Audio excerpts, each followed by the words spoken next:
Salut à tous, on se retrouve pour l'épisode 1454 du Zap Image. On commence aujourd'hui en ce 27 avril avec un anniversaire d'une équipe. C'est l'Atlético Madrid qui fête aujourd'hui ses 118 ans d'existence. Bon anniversaire aux Colchoneros. On peut voir le palmarès de l'Atlético.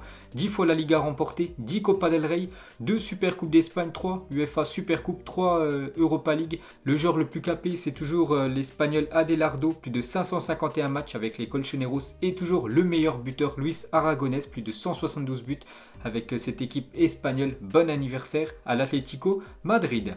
Ensuite, direction l'Angleterre, on va parler du match hier entre Leicester et l'équipe de Crystal Palace. Et Leicester s'est fait peur, mais Leicester gagne le match 2-1 parce qu'il perdait 1-0 contre l'équipe de Palace. Donc Leicester maintient son avance sur Chelsea et revient à 5 points de l'équipe de Manchester United. On peut voir les buteurs, donc Zaha côté Crystal Palace et Castagne et Iheanacho. De nouveau buteur, l'attaquant nigérian pour cette équipe de Leicester. Et Iheanacho, l'homme en forme du côté de Leicester. Donc toute compétition confondue sur ses 9 derniers matchs. Il a quand même inscrit 12 buts et 2 passes décisives, l'attaquant nigérian. Et pour finir avec cette équipe de Leicester, actuellement 3ème, a désormais 7 points d'avance sur la 5ème place. Les Fox sont très bien partis pour disputer la future Ligue des Champions la saison prochaine, parce que vous savez que c'est les 4 premiers qui se qualifient directement pour la future LDC, et actuellement ils ont 7 points d'avance sur l'équipe, à 5ème, l'équipe de West Ham. Ensuite, direction la Liga, il y avait un match aussi hier entre Eibar, bon dernier du championnat, Eibar ça va certainement descendre, contre la Real Sociedad, actuellement 5ème, et la Real Sociedad conforte sa 5ème place avec une victoire 1-0, et c'est l'attaquant suédois Alexander Isak, l'unique buteur du match. Et pour terminer avec les matchs de la soirée d'hier, on termine en Italie, on commence avec une belle affiche, Lazio de Rome contre l'AC Milan, et belle victoire de la Lazio, 3-0, rien ne va plus du côté de l'AC Milan. Donc un doublé de Correa et un but de Ciro Immobile, très mauvaise opération de l'AC Milan qui voit la Juventus lui prendre la 4ème place, synonyme de qualification pour la future Ligue des Champions. C'est une catastrophe actuellement l'AC Milan, donc Milan éjecté du top 4, vous vous souvenez, en début de saison, donc leader avec quasiment 10 points d'avance sur le Dauphin à chaque fois.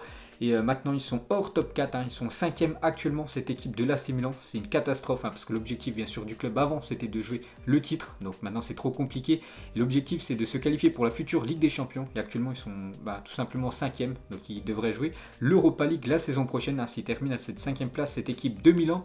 Et au début de cette 33e journée de Serie A, l'AC Milan était 2ème. Et avec leur défaite hier 3-0, ils sont maintenant 5ème de la Serie A. Ensuite, il y avait aussi 2 heures plus tôt Torino contre l'équipe de Naples, et c'est Naples qui s'est imposé 2-0. Bakayoko et l'ancien Lillois Osimhen, buteur, Naples passe devant la Juventus et revient provisoirement à hauteur de l'AC Milan.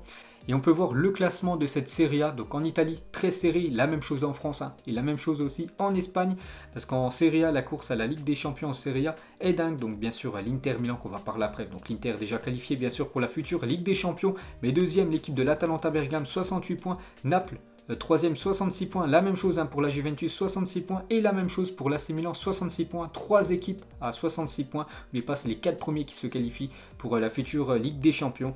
Donc actuellement l'AC Milan hors top 4, ça peut être la même chose pour la Juventus parce que ça se joue une différence de but. Imaginez les gars que la Juventus la saison prochaine termine 5ème et joue la future Europa League, ce serait une catastrophe pour le meilleur joueur de l'histoire de cette Ligue des Champions, bien sûr Cristiano Ronaldo. Et pour revenir sur l'Inter Milan, donc l'Inter va certainement être champion, peut-être dès le week-end prochain, parce que l'Inter Milan remportera le championnat d'Italie dès ce week-end-ci. Donc déjà une victoire face à Crotone, bon dernier actuellement du championnat, et un match nul en même temps ou défaite de l'Atalanta Bergame face à l'équipe de Sassuolo. Ensuite, on ouvre la page Coupe d'Europe ce soir, demi-finale aller de Ligue des Champions, la première demi-finale, le Real Madrid contre l'équipe de Chelsea et demain le Paris Saint-Germain contre Manchester City. On va parler bien sûr de ces 2 affiches. On commence tout d'abord avec l'affiche ce soir, le Real Madrid contre Chelsea et la liste des convoqués pour le match contre Chelsea. Donc déjà Ramos, Ferland Mendy, Valverde et Lucas Vazquez forfait. Ils ne sont pas dans cette liste. Toni Kroos qui était incertain, il est bien dans le groupe du Real Madrid. Eden Hazard aussi y figure. Donc une déclaration de Zidane hier en conférence de presse. Les 2 équipes ont beaucoup d'expérience dans toutes les compétitions. Il faudra faire 2 très bons matchs pour nous qualifier et être en finale.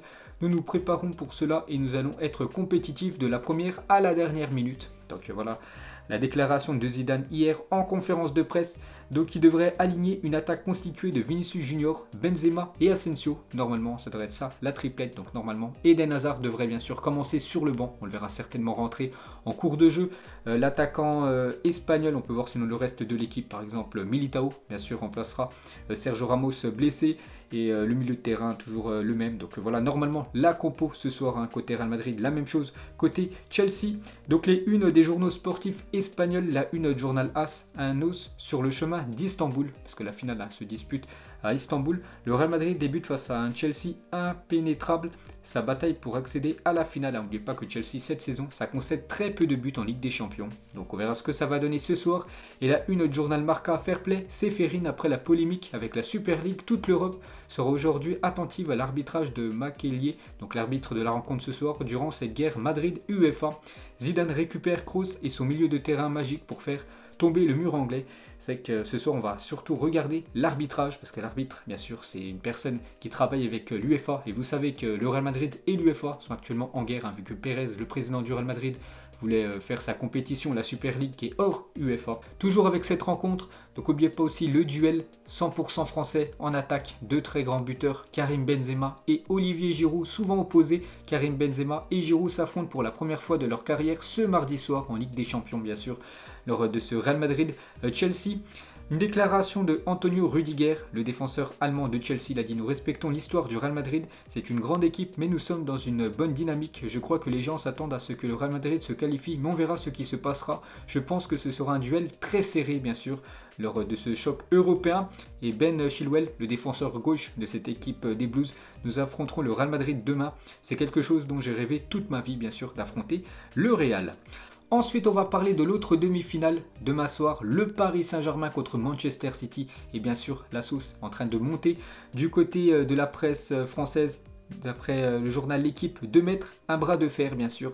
Le face-à-face entre Mauricio Pochettino et Pep Guardiola va peser sur l'issue de cette demi-finale tant attendue. Les entraîneurs du PSG et de City n'ont toujours pas entretenu des rapports cordiaux. C'est vrai qu'il y a un peu de tension entre Pochettino et Pep Guardiola. N'oubliez pas que Pochettino avant était coach de Tottenham, donc il affrontait souvent l'équipe de Pep Guardiola, l'équipe de City. Donc Guardiola sur Paris, hier en conférence de presse, il a dit: il est presque impossible de les contrôler pendant 90 minutes. La qualité qu'ils ont, pas seulement Neymar et Mbappé, il y a Di Maria et Draxler, et aussi la qualité de Paredes ou Verratti grâce à la personnalité avec laquelle ils jouent. Donc il le dit, hein, Guardiola, il ne faut pas seulement se focaliser sur les deux stars du Paris Saint-Germain, donc Mbappé et Neymar. Il dit que le danger peut venir de partout, hein, de Verratti, Di Maria ou même de Julian Draxler. On va parler de Neymar en Ligue des Champions cette saison. Il a quand même des très belles stats. Le joueur brésilien, 7 matchs et 6 buts et 3 passes D. Donc il est plus décisif qu'il a fait de matchs Neymar. Donc l'homme fort bien sûr du Paris Saint-Germain, en espérant qu'il réponde présent demain lors de ce choc. Et Neymar sera en conférence de presse aux côtés de Mauricio Pochettino ce soir, annonce Dominique Sévérac dans le journal L'Équipe. Ça ne lui était plus arrivé depuis 2018 que Neymar participe à une conférence de presse. Donc demain, il y aura pas mal de déclarations de la part du Brésilien. Ensuite, on va parler d'une très bonne nouvelle pour le Paris Saint-Germain, parce que c'est le capitaine Marquinhos qui est apte pour Manchester City. Donc hier, il a participé à l'entraînement avec le Paris Saint-Germain, avec le groupe. Donc normalement, les gars, c'est quasiment sûr à 100%. Demain, il sera bien présent. Il pourrait même être titulaire. Pourquoi c'est une bonne nouvelle?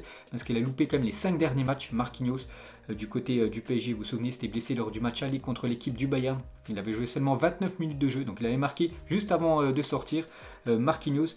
Donc demain, les gars, il devrait revenir et même être dans le groupe et même certainement commencer titulaire, Marquinhos, hein, le capitaine du PSG. Et ça, c'est une très bonne nouvelle pour le club français. Ensuite, une déclaration de Gundogan.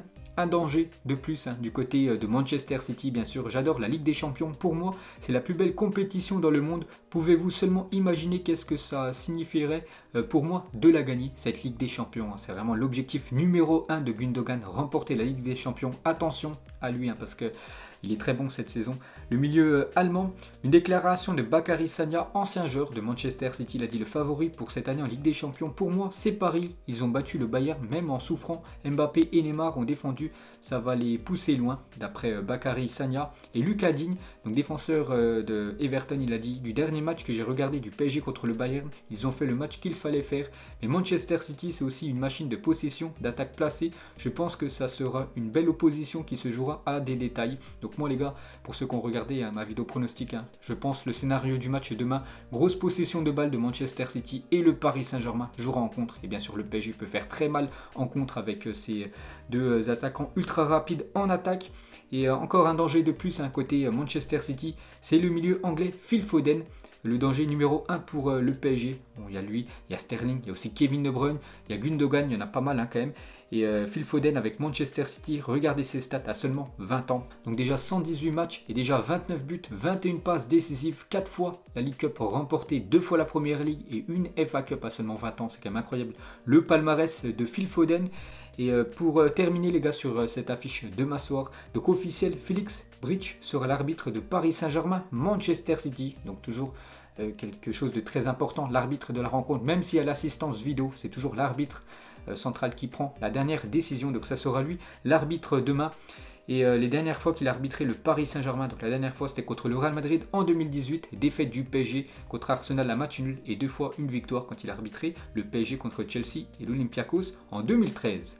Ensuite, toujours avec les demi-finales de Ligue des Champions, un petit récapitulatif des équipes qui ont le plus participé aux demi-finales. Donc on peut voir, c'est le Real Madrid, déjà 14 demi-finales jouées par l'équipe du Real devant le FC Barcelone et le Bayern Munich, 12 demi-finales. Donc bien sûr on compte aller et match retour.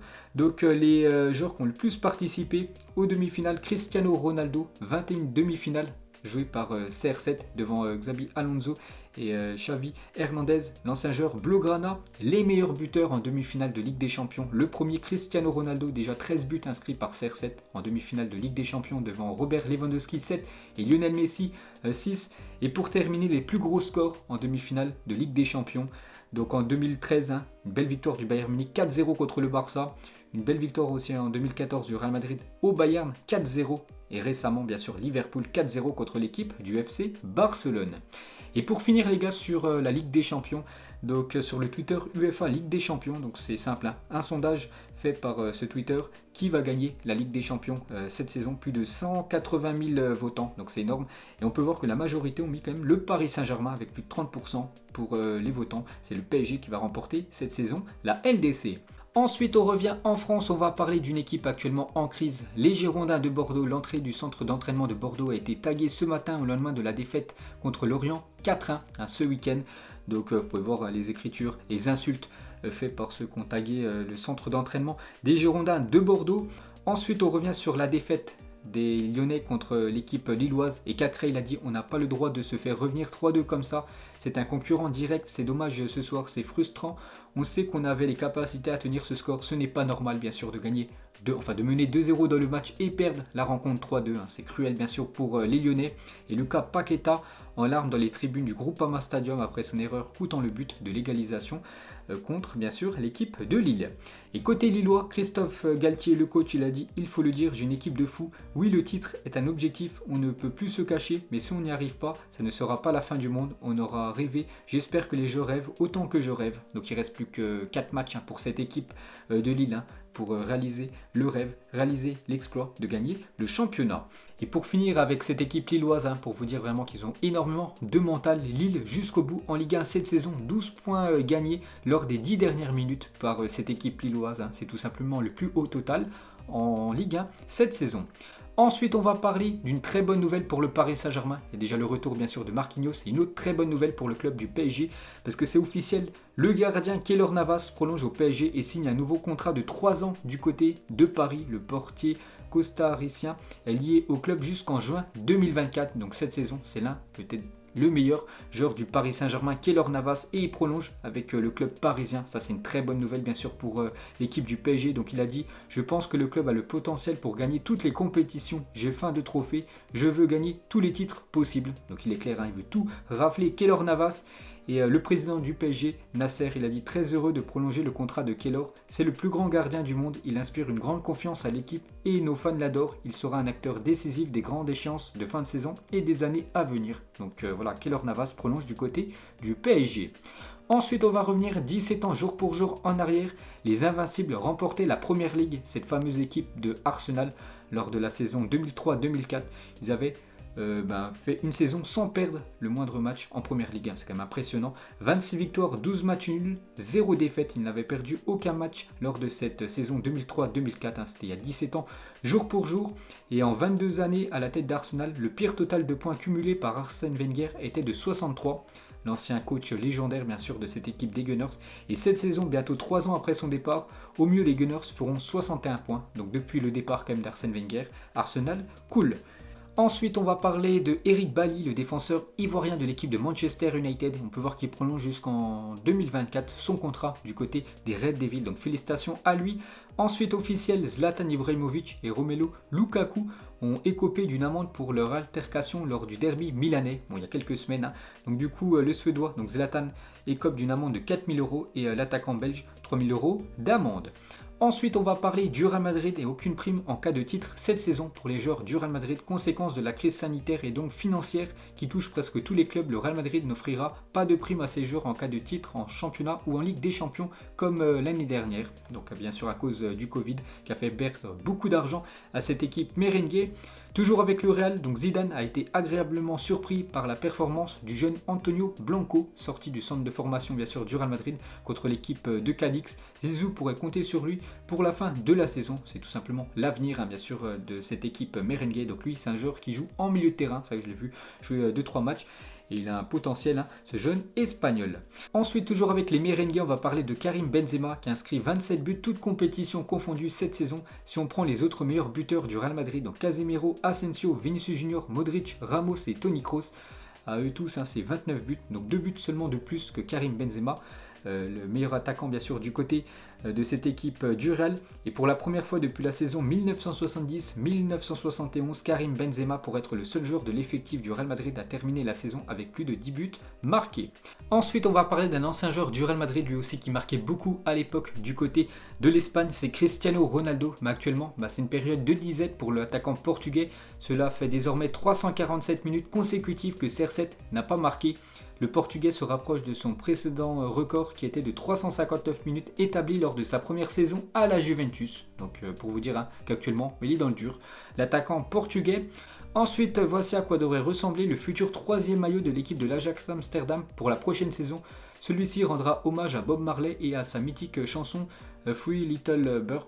Ces 3 oiseaux qui seront posés sur le XXX, symbole de la ville d'Amsterdam. Donc voilà normalement le futur troisième maillot de cette équipe de l'Ajax Amsterdam qui est tout simplement magnifique. Ensuite, Jeffrey Adelaide, le milieu français de l'équipe de Nice, a versé plus de 25 000 € afin de boucler le financement de la construction d'une école à Balaka, au Malawi, là où des enfants devaient parcourir plus de 10 km par jour pour aller à l'école. Désormais, plus de 500 enfants disposeront de la leur proche de chez eux. Un grand respect au milieu niçois avec son lot de 25 000 € pour le financement d'une école.